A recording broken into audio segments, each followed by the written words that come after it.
నమస్కారం. నేటి భక్తి కార్యక్రమంలో మనం సందర్శించబోయే పుణ్యక్షేత్రం కాశీ. కాశీ పుణ్యక్షేత్రాన్ని దర్శించి కాశీ చరిత్రను తెలుసుకొని తరిద్దాం.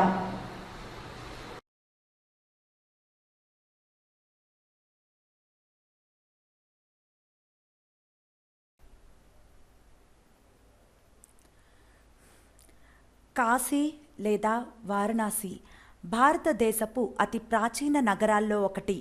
హిందువులకు అత్యంత పవిత్రమైన పుణ్యక్షేత్రం. ఇది ఉత్తరప్రదేశ్ రాష్ట్రంలో ఉంది. ఇక్కడ ప్రవహించే గంగానదిలో స్నానం ఆచరిస్తే సర్వ పాపాలు నశించి పునర్జన్మ నుంచి విముక్తులవుతారని హిందువుల నమ్మకం.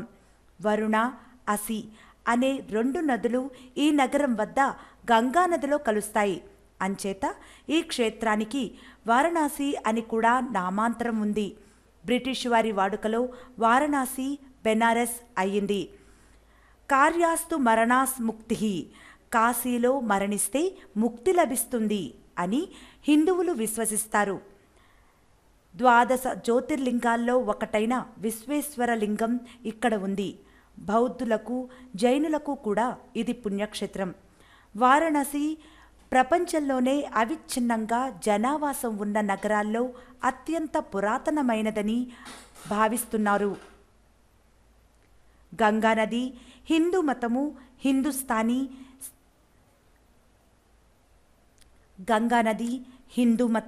హిందుస్థానీ సంగీతము, పట్టు వస్త్రాల నేత, హిందీ మరియు సంస్కృత పండితుల పీఠం ఇవి వారణాసి నగరపు సంస్కృతి చిహ్నాలలో ప్రముఖంగా స్ఫురణకు వస్తాయి.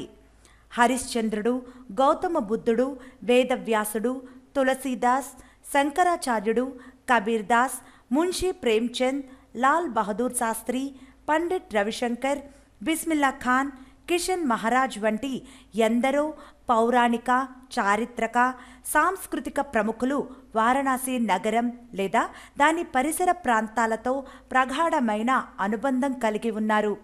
వారణాసికి గంగానది అవతల వైపున రామనగరం ఉంది. వారణాసి సమీపంలో సారనాథ్ బౌద్ధ క్షేత్రం ఉంది. విశ్వేశ్వరాలయం, అన్నపూర్ణాలయం, విశాలాక్షి ఆలయం, వారాహి మాతాలయం, తులసి మానస మందిరం, సంకట మోచనాలయం, కాలభైరవాలయం, దుర్గామాతా దేవాలయం, భరతమాత మందిరం ఇలా కాశీలో ఎన్నో దేవాలయాలున్నాయి. దశాశ్వమేధ ఘట్టం, హరిశ్చంద్ర ఘట్టం వంటి పలు స్నాన ఘట్టాలున్నాయి. కాశీ హిందూ విశ్వవిద్యాలయం ఇక్కడి ప్రస్తుత విద్యా సంస్థలలో ప్రముఖమైనది. వారణాసిని మందిరాల నగరం, దేశపు ఆధ్యాత్మిక రాజధాని, దీపాల నగరం, విద్యానగరం, సంస్కృతి రాజధాని వంటి వర్ణనలతో కొన్ని సందర్భాల్లో ప్రస్తావిస్తుంటారు. అమెరికన్ రచయిత మార్క్ ట్వైన్ ఇలా వ్రాసాడు: బెనారస్ నగరం చరిత్ర కంటే పురాతనమైనది, సాంప్రదాయం కంటే పురాతనమైనది, గాథల కంటే ముందుంది. వీటన్నిటినీ కలిపిన బెనారస్ నగరం కంటే తర్వాతవే అవుతాయి.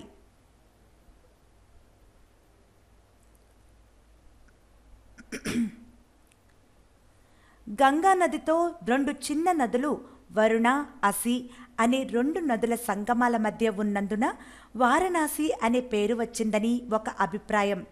వారణాసి నగరానికి ఉత్తరాన వరుణ సంగమ స్థానం, దక్షిణాన అసి నది సంగమ స్థానం ఉన్నాయి. మరొక అభిప్రాయ ప్రకారం వరుణ నదికే పూర్వకాలం వారణాసి అనే పేరు ఉండేది కనుక నగరానికి కూడా అదే పేరు వచ్చింది. కానీ ఈ రెండవ అభిప్రాయం అధికులు విశ్వసించడం లేదు. వారణాసి అనే పేరును పాళీ భాషలో బారసాసి అని రాసేవారు. అది తర్వాత బవారస్గా మారింది. వారణాసి నగరాన్ని ఇతిహాస పురాణాలలో అవిముక్తక, ఆనందకానక, మహాశ్మశాన, సురధాన, బ్రహ్మవర్ధ, సుదర్శన, రమ్య, కాశీ అనే వివిధ నామాలతో ప్రస్తావించారు.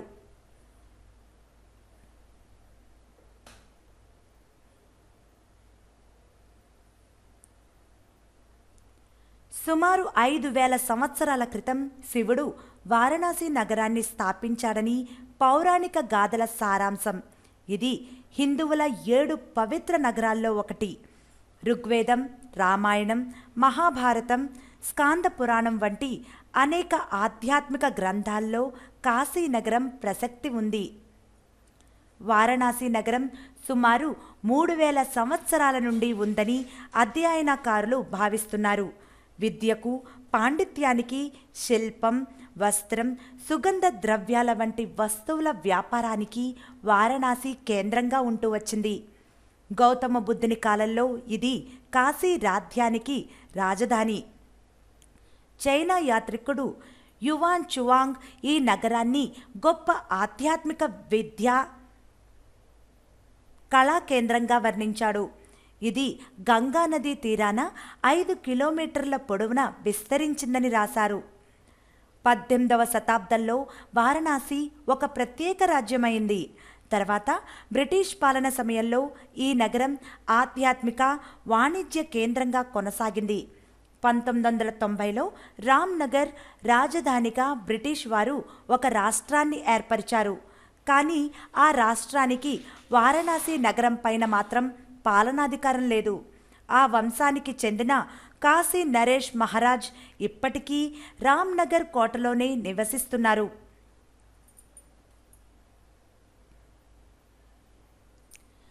కాశీ శివస్థాపితమని పురాణ కథనాలు వివరిస్తున్నాయి. కురుక్షేత్ర యుద్ధం తర్వాత పాండవులు భాతృహత్య మరియు బ్రహ్మహత్య పాతకాల నుండి విముక్తులవ్వటానికి సప్తముక్తి పురాణాలలో ఒకటైన కాశీ పట్టణానికి విచ్చేశారు. అయోధ్య, మధుర, గయ, కాశీ, అవంతిక, కంచి, ద్వారక నగరాలను సప్తముక్తి పురాణాలని హిందువుల విశ్వాసం. ఆరంభకాల పురాతత్వ పరిశోధనలు వారణాసి పరిసర ప్రాంతాల్లో 11-12 శతాబ్దాల్లో నివాసాలు ఆరంభమయ్యాయని తెలియజేస్తున్నాయి. ఇది ఆర్యుల మతం మరియు తత్వశాస్త్రాలకు మూలమని విశ్వసించబడుతుంది. ప్రపంచంలో నిరంతరంగా నివాసయోగ్యమైన ప్రదేశాల్లో కాశీ ప్రథమ స్థానంలో ఉందని భావిస్తున్నారు. పురాతత్వ అవశేషాలు వారణాసి వేదకాల ప్రజల ఆవాసమని విశ్వసిస్తున్నాయి. కాశీ పట్టణం గురించి ప్రథమంగా అథర్వణ వేదంలో వర్ణించబడింది. అథర్వణ వేదం సుమారుగా వేదకాల ప్రజలిక్కడ నివసించారని భావిస్తున్న సమయానికి సరిపోతున్నాయి. ఈ ప్రాంతంలో స్థానికులు నివసించరాదని చెప్పడానికి తగిన ఆధారాలు లభిస్తున్నాయి. 8వ శతాబ్దంలో 23వ జైన గురువు మరియు ఆరంభకాల తీర్థ గురువు అయిన పశ్వ జన్మస్థానం వారణాసి అనడానికి ఆధారాలు లభిస్తున్నాయి.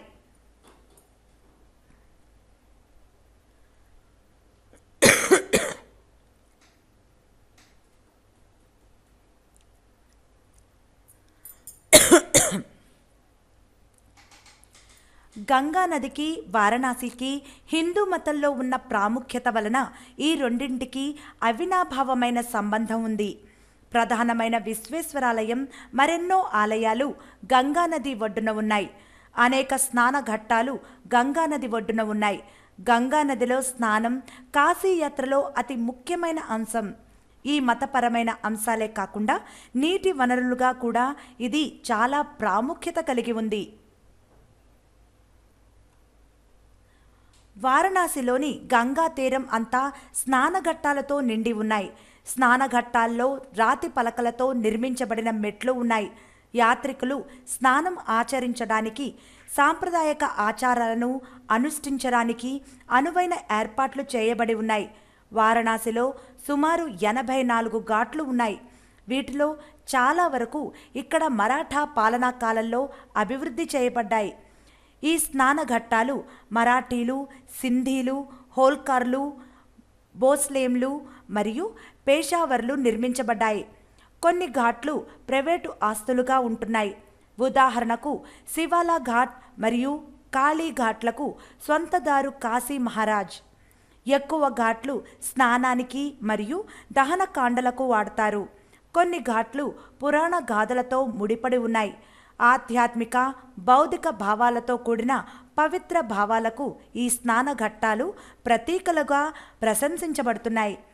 ఈ స్నాన ఘట్టాలు పురాణ ఘట్టాలతో ముడిపడి ఉన్నాయి. వీటిలో దశాశ్వమేధ ఘట్టం, పనచగంగ ఘట్టం మరియు దహన సంస్కారాలు జరిపే మణికర్ణిక, హరిశ్చంద్ర ఘాట్లు ప్రత్యేకమైనవి. ఉదయం బోటులో స్నానఘట్టాలను దర్శించడం యాత్రికులను ఎక్కువగా ఆకర్షించే విశేషాలలో ఒకటి. స్నానఘట్టాల్లో అనేక ఆలయాలు కూడా ఉంటాయి. తులసి ఘాట్ వద్ద తులసీదాస్ తులసి రామాయణాన్ని రచించాడని విశ్వసిస్తున్నారు.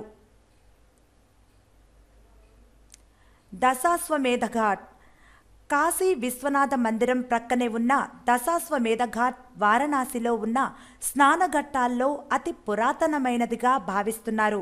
ఇది యాత్రికులతోనూ పూజారులతోనూ అమ్మకందారులతోనూ ఎప్పుడూ రద్దీగా ఉంటుంది. వెనుక ప్రక్కనే ఉన్న అనేక మందిరాలు దర్శనమిస్తూ ఉండడంతో ఇది ఫోటోలు తీసుకునే వారికి చాలా ప్రియమైన స్థలం. బ్రహ్మ స్వయంగా ఇక్కడ 10 అశ్వమేధ యాగాలు చేసి శివునికి ఇక్కడ కొలువు ఉండమని కోరాడని పురాణగాథ. ప్రతిరోజు సాయంకాలం పూజారులు ఇక్కడ అగ్ని పూజ చేసి శివుడిని, గంగమ్మను, సూర్యుణ్ణి, అగ్నిని, విశ్వాన్ని కొలుస్తారు. ఇక్కడ శూలకందేశ్వరుడు, బ్రహ్మేశ్వరుడు, వరాహేశ్వరుడు, అభయ వినాయక ఆలయాలతో గంగా, బండిదేవి ఆలయాలు ఉన్నాయి. ఇక్కడ ప్రతిరోజు నిర్వహించే హారతి నదిలో నుండి చూడటానికి యాత్రికులు ఇక్కడ ఉన్న పడవలను మాత్రమే ఎక్కాలి. వారు ఒకసారి ఘాట్లన్నిటినీ చూపించి తిరిగి ఘాటు వద్దకు బోట్లను తీసుకువచ్చి నదిలో నిలిపివేస్తారు. యాత్రికులు అక్కడి నుండి హారతి చూడవచ్చు. సాధారణంగా హారతి ముగిసిన తర్వాత నది నిర్మానుష్యమవుతుంది. బోటులో ఉండగానే చిన్న చిన్న వ్యాపారులు తమ వస్తువులను విక్రయించడం యాత్రికులను ఆకర్షించే విషయాల్లో ఒకటి. మణికర్ణికా ఘాట్. మణికర్ణికా ఘాట్ ఎంతో పావనమైనదిగా హిందువులు భావిస్తారు. ఒక గాథ ప్రకారం శివుని సమక్షంలో విష్ణువు ఇక్కడ తన సుదర్శన చక్రంతో ఒక గోతిని తవ్వాడు. దాన్ని తన స్వేదంతో నింపుతుండగా విష్ణువు చెవి కుండలం అందులో పడింది. మరొక కథనం ప్రకారం పార్వతీదేవి తన చెవి పోగు ఇక్కడ దాచిపెట్టి దాన్ని వెతకమని శివుణ్ణి కోరింది. దానికోసం వెతుకుతూ అక్కడే శివుడు ఉండిపోవడం వల్ల అతడు దేశదిమ్మరి కాడని పార్వతి ఆలోచనట.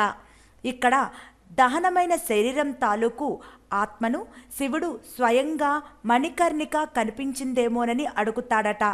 పురాణ కథనాల ప్రకారం ఈ మణికర్ణిక ఘాట్ యజమాని హరిశ్చంద్రుని కొని హరిశ్చంద్ర ఘాట్లో కాటికాపని నియమించాడు.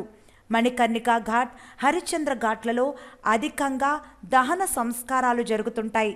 మణికర్ణిక ఘాటుకు మహాశ్మశానమని మరొక పేరు కూడా ఉంది. ఈ ఘాట్ నుండి మరొక కథనం కూడా ప్రచారంలో ఉంది. ప్రస్తుత ఘాట్ 1032లో ఘాట్ 1032 సంవత్సరంలో నిర్మించబడింది.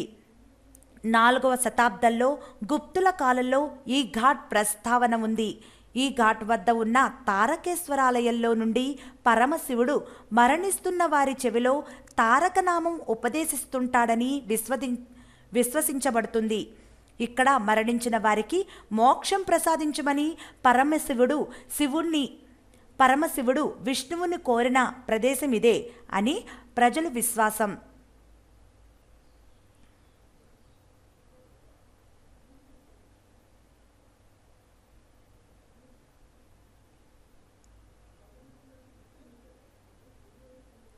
సింధియా ఘాట్ 150వ సంవత్సరాల క్రితం నిర్మించిన ఈ ఘాట్ బరువుకు ఇక్కడి శివాలయం కొంతవరకు నీటి మునిగి ఉంటుంది. ఇది అగ్నిదేవుని జన్మస్థలమని పురాణ కథనం. మగ సంతానం కావాలని కోరుకునేవారు ఇక్కడ వీరేశ్వరుని అర్చిస్తారు. సింధియా ఘాట్కు ఉత్తరాన మణికర్ణికా ఘాట్ ఉంది. వెనుక ప్రక్క సిద్ధ క్షేత్రంలో అనేక ముఖ్యమైన ఆలయాలున్నాయి. మన మందిర్ ఘాట్ 1770లో జైపూర్ రాజు మహారాజా జైసింగ్ ఈ మన మందిర్ ఘాట్ను దాని వద్ద యాత్రా మందిరాన్ని నిర్మింపజేశారు. యాత్రా మందిరం రాజస్థాన్, ఢిల్లీ శైలిలో చక్కని అలంకృత గవాక్షాలతో ఉంటుంది. ఇక్కడ భక్తులు సోమేశ్వరుని అర్చిస్తారు. అంబర్ రాజు మాన్ సింగ్ మానస సరోవర్ ఘాట్ను దర్భంగా, మహారాజు దర్భంగా ఘాట్ను నిర్మింపజేశారు. లలితా ఘాట్ ఇది నేపాల్ రాజుచే నిర్మించబడింది. ఇక్కడ నేపాలీ శైలిలో చెక్కతో నిర్మించిన గంగా కేశవ మందిరం ఉంది. ఈ వైష్ణాలయంలో పాశుపతేశ్వర స్వామి విగ్రహం ఉంది. అస్సీ ఘాట్ ఇది చాలా సుందరమైనది. అన్ని ఘాట్లకు చివర ఉంది.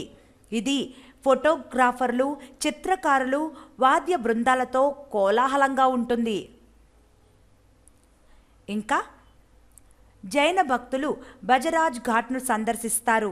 అక్కడ నది ఒడ్డున 3 జైనాలయాలున్నాయి.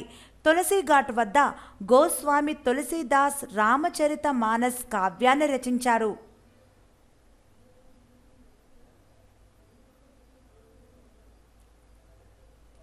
వారణాసి హిందువులకు పరమ పావన క్షేత్రం. ప్రతి ఏటా 1,00,000 మంది పైగా యాత్రికులు ఇక్కడికి వచ్చి గంగా స్నానం, దైవ దర్శనం చేసుకుంటారు. ఇక్కడ విశ్వేశ్వరాలయంలోని శివలింగం 12 జ్యోతిర్లింగాల్లో ఒకటి. స్వయంగా ఇక్కడ శివుడు కొలువై ఉన్నాడని హిందువుల నమ్మకం. గంగా స్నానం వల్ల సకల పాపాలు పరిహారమై ముక్తి లభిస్తుందని భక్తుల నమ్మకం. అష్టాదశ శక్తి పీఠాల్లో కాశీ కూడా ఒకటి. దక్షయాగంలో ఆత్మార్పణం చేసిన సతీదేవి చెవిపోగు పడిన చోటు ఇప్పుడు విశాలాక్షి మందిరం ఉందంటారు. గంగమ్మ తల్లియే శక్తి స్వరూపిణి కూడాను. కనుక శాక్తేయులకు కాశీ పరమ పవిత్ర క్షేత్రం. ఆదిశంకరుడు తన బ్రహ్మసూత్ర భాష్యాన్ని, భజగోవింద స్తోత్రాన్ని కాశీలో రచించాడంటారు. బౌద్ధులకు కూడా వారణాసి పవిత్ర స్థలం. కుశీనగరం, కాశీ, బోధిగయ, లుంబిని, కాశీ ఈ 5 ముఖ్యమైన యాత్రా స్థలాలని బుద్ధుడు బోధించాడు. వారణాసి సమీపంలోనే సారనాథ్ బౌద్ధ క్షేత్రం ఉంది. అక్కడ బుద్ధుడు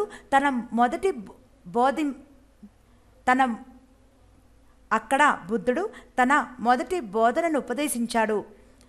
అక్కడి దమేక స్తూపం అశోకుని కంటే ముందు కాలానిది. ఇంకా అక్కడ చౌకండి స్తూపం ఉన్న స్థలంలో బుద్ధుడు తన మొదటి శిష్యుణ్ణి కలిశాడట. జైనుల 23వ తీర్థం కరుడైన పార్శ్వనాథుని జన్మస్థలం అయినందున వారణాసి జైనులకు కూడా పవిత్ర స్థలమే. వారణాసిలో ఇస్లామిక్ సంస్కృతి కూడా గాఢంగా పెనవేసుకుని ఉంది. హిందూ, ముస్లిం వర్గాల మధ్య ఘర్షణలు అప్పుడప్పుడు సంభవించాయి.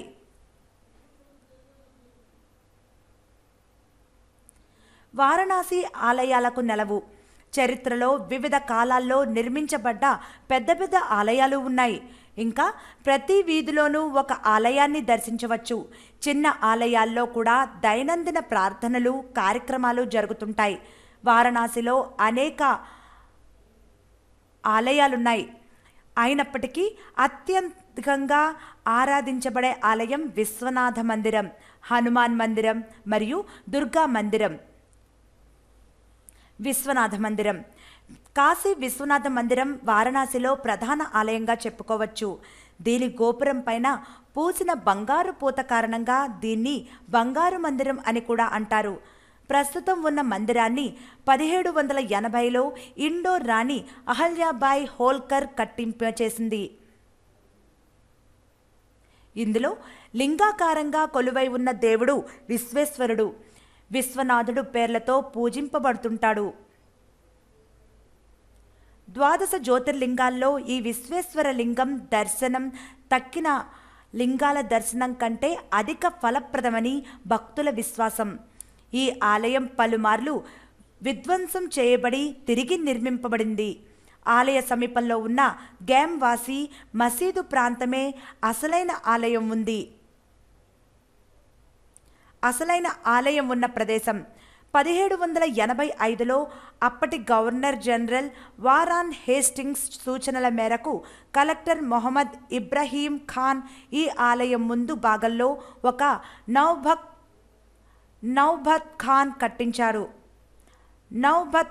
కట్టించాడు. 1839లో పంజాబ్ కేసరిగా పేరొందిన మహారాజా రంజిత్ సింగ్ ఈ ఆలయం 2 గోపురాలకు బంగారపు మొఘల్ చక్రవర్తి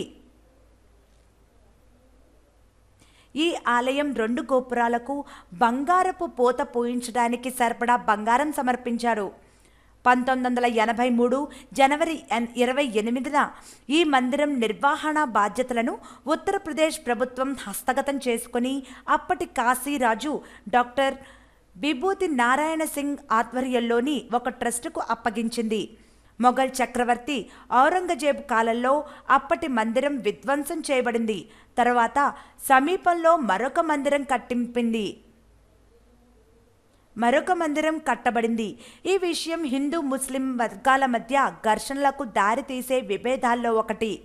ఈ మందిరం అధికారిక వెబ్సైట్ కాశీ విశ్వనాథ 2007 జూలై 23న ప్రారంభమైంది. ఈ వెబ్సైట్లో మందిరంలోని సదుపాయాలు, పూజా వివరాలు వంటి సమాచారం లభిస్తుంది. అన్నపూర్ణ మందిరం. కాశీ విశ్వనాథాలయానికి సమీపంలో అన్నపూర్ణాదేవి ఉంది. విశ్వనాథుని దర్శించుకున్న తర్వాత భక్తులు అన్నపూర్ణాదేవిని దర్శించడం ఆచారం. ఈ దేవాలయం లోపలనే ఉచిత అన్నదానం దేవాలయం వారిచే నిర్వహించబడుచున్నది. విశాలాక్షి మందిరం. కాశీ విశ్వనాథ ఆలయానికి సమీపంలో విశాలాక్షి అమ్మవారి మందిరం ఉంది. విశ్వనాథుని దర్శించుకున్న తర్వాత భక్తులు విశాలాక్షి దేవిని దర్శించడం ఆచారం. ఈ దేవాలయ పూజలు 2000ల నాడు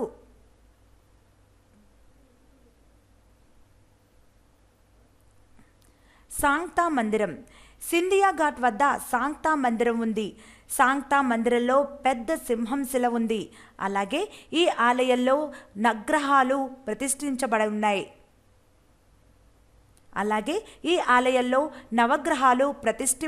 ఉన్నాయి. దుర్గా మందిరం. వారణాసిలో 2 దుర్గా మందిరాలున్నాయి. 500 సంవత్సరాలకు ముందు నిర్మించిన దుర్గా మందిరం ఒకటి. రెండవది కోతుల గుడిగా కూడా ప్రసిద్ధమైన దుర్గా మందిరం 18వ శతాబ్దంలో ఒక బెంగాలీ రాణిచే నిర్మింపబడింది. ఇక్కడ చాలా కోతులు ఉండడం వల్ల కోతుల గుడి అని కూడా అంటుంటారు. ఇక్కడ అమ్మవారు స్వయంభూమూర్తి అని భక్తుల నమ్మకం. ఇక్కడ నవరాత్రి ఉత్సవాలు ఘనంగా జరుగుతాయి. ఆలయ గోపురం ఉత్తర భారత నాగార శైలిలో నిర్మింపబడింది. గుడి దగ్గరున్న కోనేరును దుర్గాకుండ్ అంటారు. ఈ కోనేరు ఇది వరకు నదిలో సొరంగ మార్గం కూడా కలపబడి ఉండేది. కానీ ఆ సొరంగాన్ని తర్వాత మూసేశారు. నాగపంచమి నాడు ఇక్కడ విష్ణువు శేషసాయిగా ఉండే దృశ్యాన్ని ప్రదర్శిస్తారు.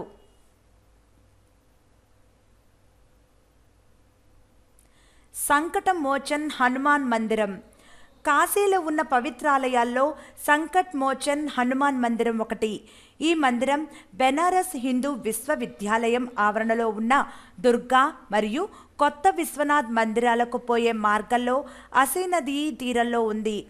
ప్రస్తుత ఆలయం 1900 సంవత్సరంలో విద్యావేత్త, స్వాతంత్ర సమరవేత్త మరియు బెనారస్ హిందూ విశ్వవిద్యాలయం వ్యవస్థాపకుడు అయిన మదనమోహన్ మాల్యా చేత నిర్మించబడింది.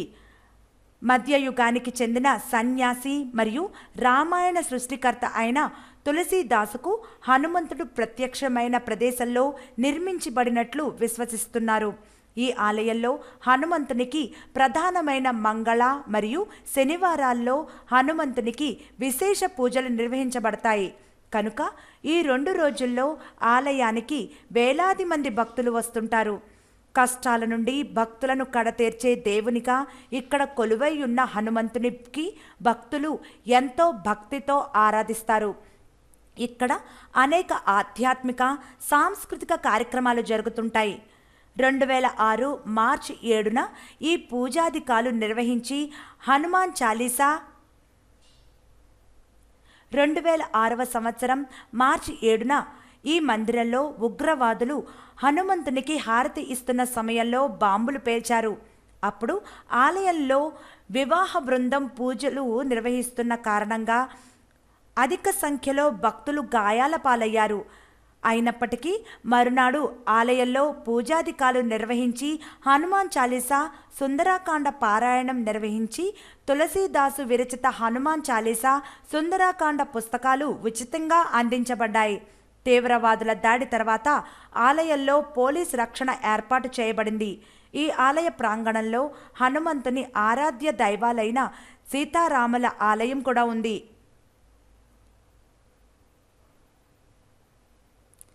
తులసి మానస మందిరం. ఇది పాలరాతితో కట్టబడిన ఆధునిక మందిరం. ఆలయం గోడలపైన తులసీదాసు రామచరిత మానస్ కావ్యం వ్రాయపడింది. రామాయణం పెక్కు చిత్రాల ద్వారా కూడా చూపబడింది. పాలరాతితో నిర్మించబడిన ఈ ఆలయం కుడ్యాలు మీద తులసి రామాయణం లిఖించబడి ఉంది. ఈ ఆలయ దృశ్యాలు శిల్పాల రూపంలో ప్రదర్శించబడుతున్నాయి. అలాగే రామాయణ కావ్య సంబంధిత తామ్ర ఫలకాలు కొన్ని కూడా ఇక్కడ భద్రపరచబడి ఉన్నాయి. భారతమాత ఆలయం. భారతదేశం యొక్క జాతీయ మానవీకరణ అంకితం భారతమాత ఆలయం 1936లో మహాత్మా గాంధీ చేత ప్రారంభించబడింది. ఇది పాలరాతితో చెక్కబడిన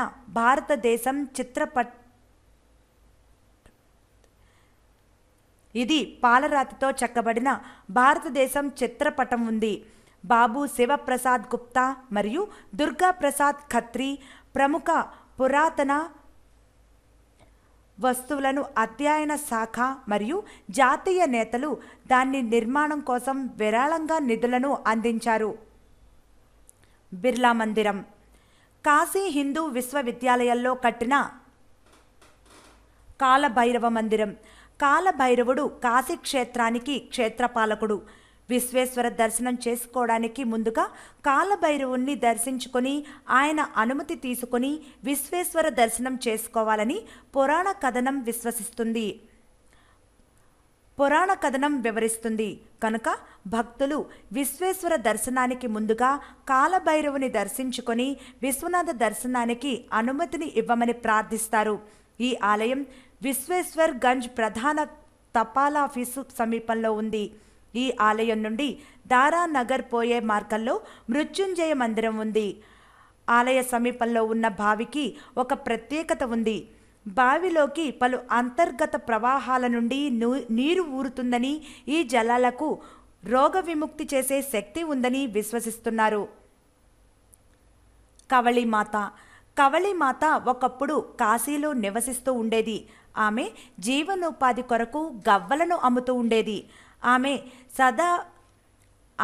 సదా విశ్వేశ్వరుని భక్తి శ్రద్ధలతో ఆరాధించేది. శివారాధనకు ముందుగా గంగా నదిలో స్నానం ఆచరించేది. గంగా స్నానం తర్వాత విశ్వేశ్వర దర్శనం అయిన తర్వాత ఆమె ఆహారాన్ని స్వీకరించేది. ఒకరోజు ఆమె స్నానం చేసి గట్టుకు రాగానే ఒక హరిజనుడు ఆమెను స్పృశించాడు. హరిజన స్పర్శ కారణంగా ఆమె తిరిగి గంగలో స్నానానికి వెళ్ళింది. అలా ఆమె స్నానం చేయడం, తిరిగి హరిజనుడు స్పృశించడం, తిరిగి గంగా స్నానానికి పోవడం చేస్తుండగా రాత్రి అయ్యింది. ఆమె రోజంతా భోజనం చేయలేదు. కాశీ అన్నపూర్ణ మాత క్షేత్రం కనుక ఆ క్షేత్ర సరిహద్దుల్లో ఎవరూ భోజనం చేయకుండా ఉండకూడదు.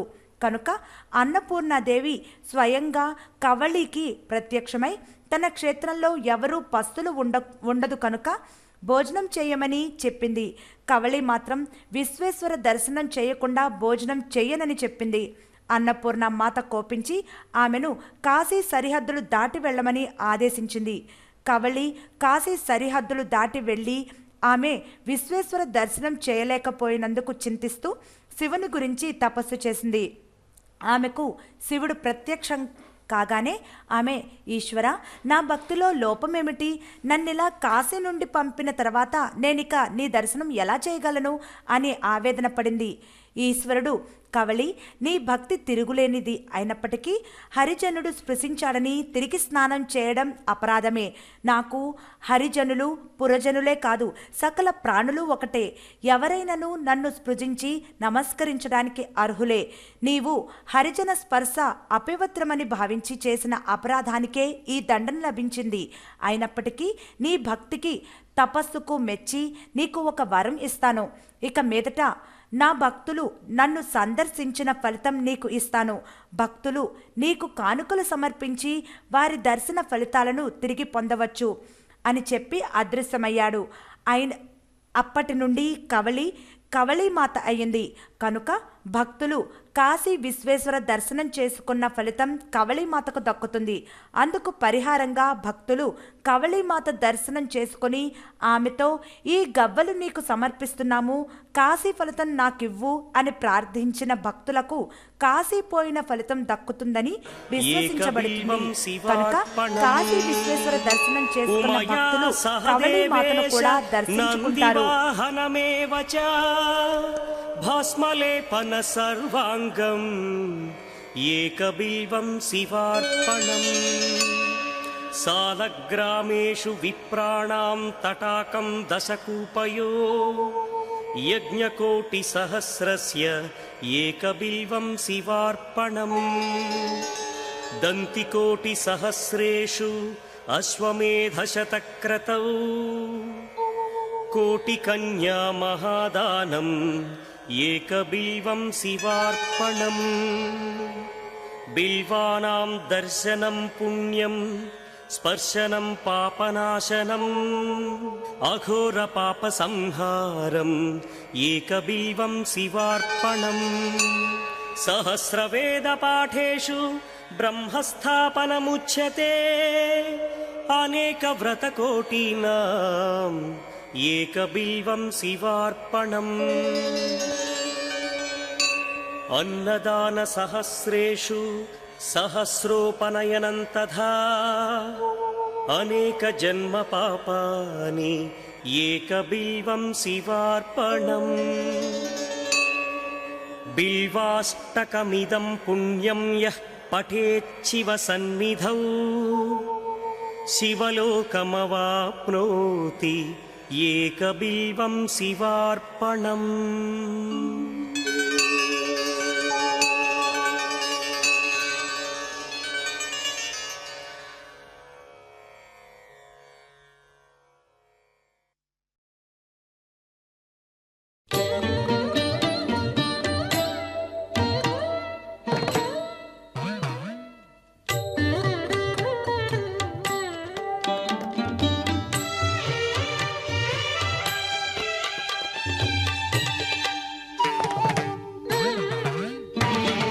బ్రహ్మమురారిసురార్చితలింగం నిర్మలభాసితశోభితలింగం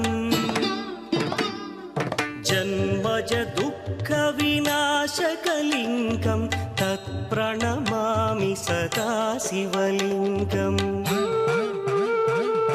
దేవముని ప్రవరార్చితలింగం కామదహన కరుణాకరలింగం రావణ దర్ప వినాశకలింగం తత్ప్రణమామి సదా శివలింగం.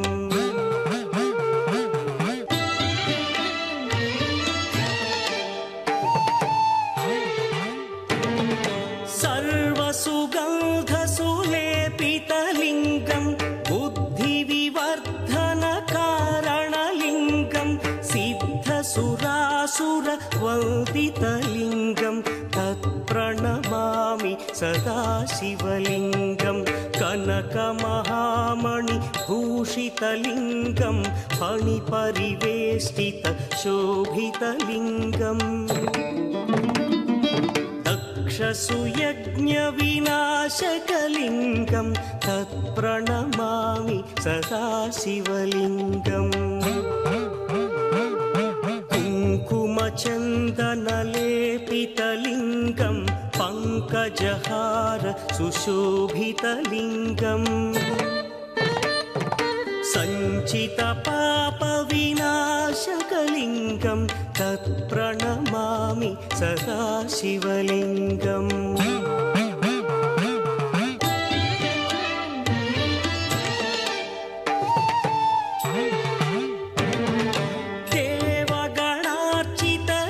देवगणार्चितसेवितलिङ्गं भावैर्भक्तिभिरेव च लिङ्गं दिनकरकोटिप्रभाकरलिङ्गं तत्प्रणमामि सदा शिवलिङ्गम् अष्टदलोपरिवेष्टितलिङ्गं सर्वसमुद्भवकारणलिङ्गम्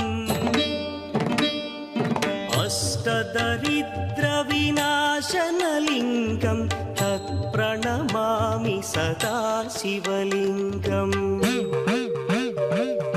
सुरगुरुसुरवरपूजितलिङ्गं सुरवनपुष्पसदार्चितलिङ्गम् परमपदं परमात्मकलिङ्गं तत्प्रणमामि सदा शिवलिङ्गम् लिङ्गाष्टकमिदं पुण्यं यः पठेच्छिव सन्निधौ शिवलोकमवाप्नोति शिवेन सह मोदते।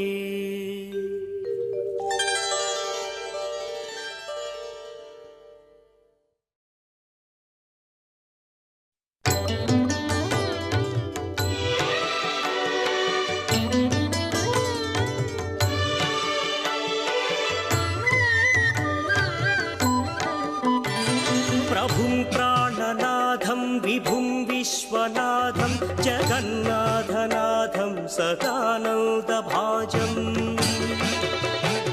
भवद्भव्यभूतेश्वरं भूतनाथं शिवं शङ्करं शम्भुमीशानमीडे गणेरुण्डमालं तनौ सर्पजालं महाकालकालं गणेशादिपालम् जटाजूतगङ्गोत्तरं गैर्विशिष्यं शिवं शङ्करं शम्भुमीशानमीडे मुदामाकरं मण्डनं मण्डयन्तं महामण्डलं भस्मभूषाधरन्तम् अनादिं ह्यपारं महामोहमारं शिवं शङ्करं शम्भुमीशानमीडे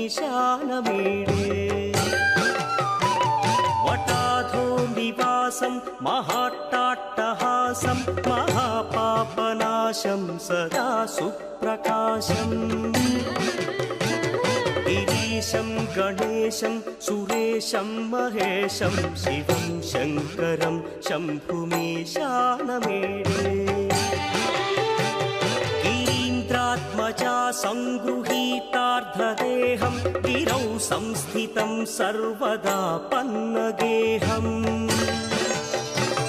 पदब्रह्म ब्रह्मादिभिर्वन्द्यमानं शिवं शङ्करं शम्भुमीशानमीडे कपालं त्रिशूलं कराभ्यां दधानं पदाम्भोजनं राय कामं दधानम् बलिवर्धयानं सुराणां प्रधानं शिवं शङ्करं शम्भुमीशानमीडे शरच्चन्द्रगात्रं गणानौदपात्रं त्रिनेत्रं पवित्रं धनेशस्य मित्रम् अपर्णाकर्णत्रं सदा सच्चरित्रं शिवं शङ्करं शम्भुमीशानमीडे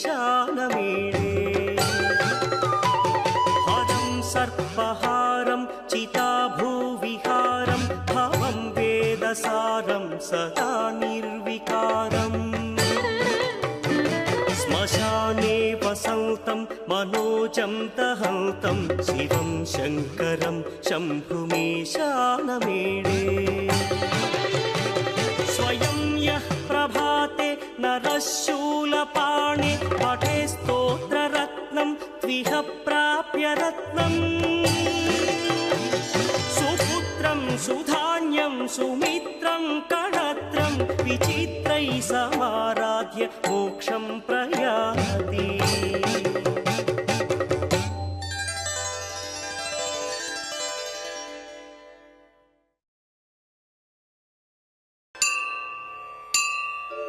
गङ्गातरङ्गरमणीय जटाकलापौ गौरी निरन्तर विभूषित वामभागम् नारायणः प्रियमनङ्गमदापहारौ वाराणसीपुरपतिं भज विश्वनाथम् वाचामगोचरमनेकगुणस्वरूपौ वागीश विष्णुसुरसेवितपादपीठम् वामेण विग्रहवरेण कणत्रवन्तौ वाराणसीपुरपतिं भज विश्वनाथम् भूताधिपं भुजगभूषणभूषिताङ्गम् व्याघ्राजिनाम्बरधरं जटिलं त्रिनेत्रम् पाशाङ्कुशाभयवरप्रदशूलपाणिं वाराणसीपुरपतिं भज विश्वनाथम् सीतांशुशोभितकिरीटविराजमानौ फालेक्षणानलविशोषितपञ्चबाणम् नागाधिपारचितभासुरकर्णपूरौ वाराणसीपुरपतिं भज विश्वनाथम् पञ्चाननं दुरितमत्तमतङ्गजानां नागान्तकं दनुजपुङ्गवपन्नगानां दावानलं मरणशोकजराटवीनां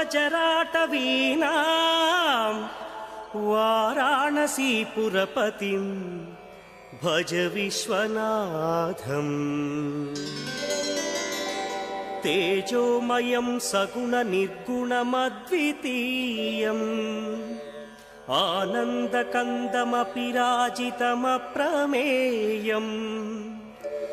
नागात्मकं सकलनिष्कळमात्मरूपं वाराणसीपुरपतिं भज विश्वनाथम्